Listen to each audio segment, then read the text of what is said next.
What up, boys, and welcome back to yet another gold farming video. So from a suggestion from you guys, I'm starting this series where I'm doing a lot of the ultra fake value gold farms and diving into them to see if there's any potential at all or if it's just bloated value, right? So we've done tons of farms that goes all the way up to 2 million gold an hour in item value, and then kind of trimming it down to a more realistic level and looking at like if it's a farm that you should do in the first place, because there's a ton of people that joins my live streams when we're doing these farms, and they just see the value that we're getting and they're like, oh my god, are you really making 700,000 gold an hour?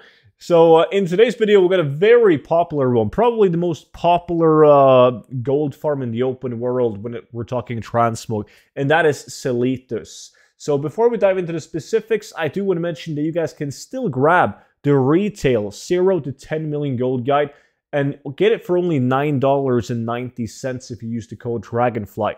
So this is the very exact book that will get updated whenever Dragonflight releases. So to the people that has already bought it, don't worry, there's not going to be a new book for Dragonflight. I'm just going to update the book for free, of course, and you guys will get the Dragonflight versions sent directly to your mail. So if you're interested in that, make sure to check it out with the link down below. So Selitus is good because back in the old days, you could only get super big transmog like the glorious leg plates in set like down here in Ruins of AQ, right? Killing the maggots. And they were like 500, 600, 700,000 gold at one point, because that was literally the only place to get them, was to farm them from those few maggots that existed inside of AQ. It was really fun. It was really fun. But then all of a sudden, we discovered a Twilight base cap. The loot tables were kind of shifted, and it is now the pinnacle of transmog farming in Kalimdor. It is insane, right? So basically, you just go to this Twilight base camp. You get yourself a group of 5.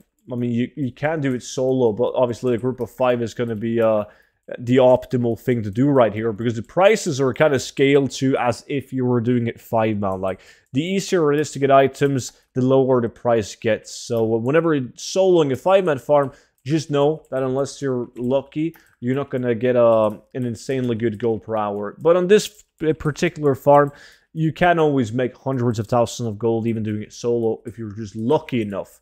Because we just did this on the live stream. I recorded 1 hour. Well, it took a screenshot of the 1 hour results just to kind of give you guys an idea on what the market value from an hour is. And as you guys can see, the items on the top, which starts with the Skull Flame Shield, that's from Selitus. And then you have the Avenger's Armor and the Wolf Claw Gloves. That was just a guy doing RFK on NA. So those are not from this farm. But further down, we have the Destiny and also the Glorious Leg Plates. Those are like the top items that we got from that 1 hour. But you can see, besides from Burgess, who got 1.1 million gold in item value after an hour, the rest of us is really sitting at like 700k, 500k, 500k, then me at 423,000 gold. So roughly like 500,000 gold in market value after farming this for 1 hour. But like, what's so good about it, and what could you possibly how much could you possibly make? Well, when it comes to items that you should look out for there and why this farm is so good, like the old world sets is the sets like Vanguard. Like Vanguard is really good, but check the prices on My Realm, right? These legs, 20k market value, only 1.2k gold on My Realm. Now, I play on one of the most farmed realms in EU, Arch and Dawn. Every gold farmer is here. But Vanguard is a very good set. You should look out for it. Same with the Glorious set, the entire set, where the legs is the holy grail. Just look at the sell rate of these gloves and also these boots. Now, these both used to be like 30,000, 50,000 gold, but since it's now relatively easy to get these items, they have naturally gone down in value. But Glorious, look out for that. Look out for Jade. Once again, look at the sell rate. On My Realm, it's down the drain. There's people even multi-boxing this. Well, they used to, and they have huge stockpiles. There's 27 chests on the auction house. But Jade, very good set. Same with the Lofty set. Same with the Bloodlust set. Once again, 24k market value, reach and sales average of 14k, and there were 355 gold in my realm. But look at the sell rate, insane. Same with the boots. 23k reach and market value average, 15k reach and sales average. So, like, the price of my realm is only a fraction of that, but you shouldn't really care that much about the price of my realm.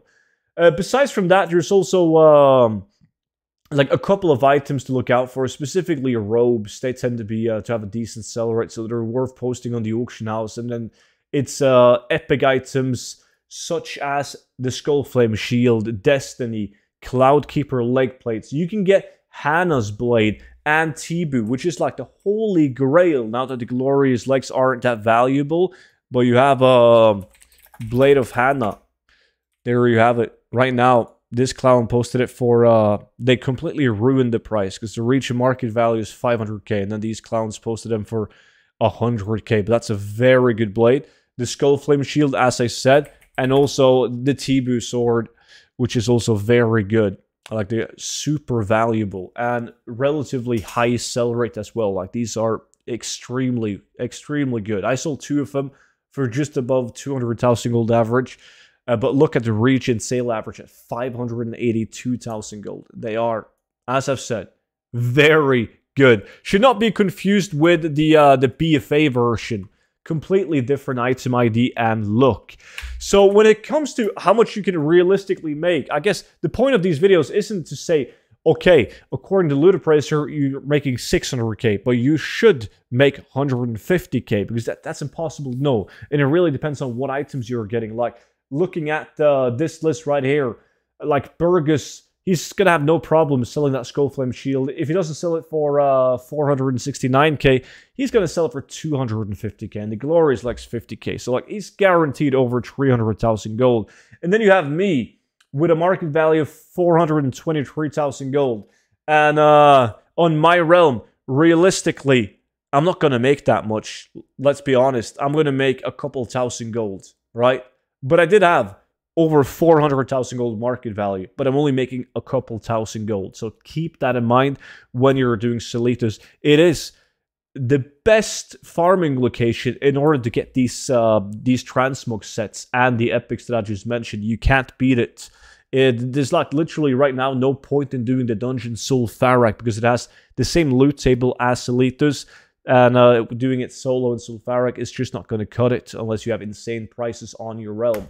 But that was it for today's video. So if you guys have another suggestion of what farm I should feature next, let me know down below in the comment section. Subscribe to the channel if you're interested in more videos like this one.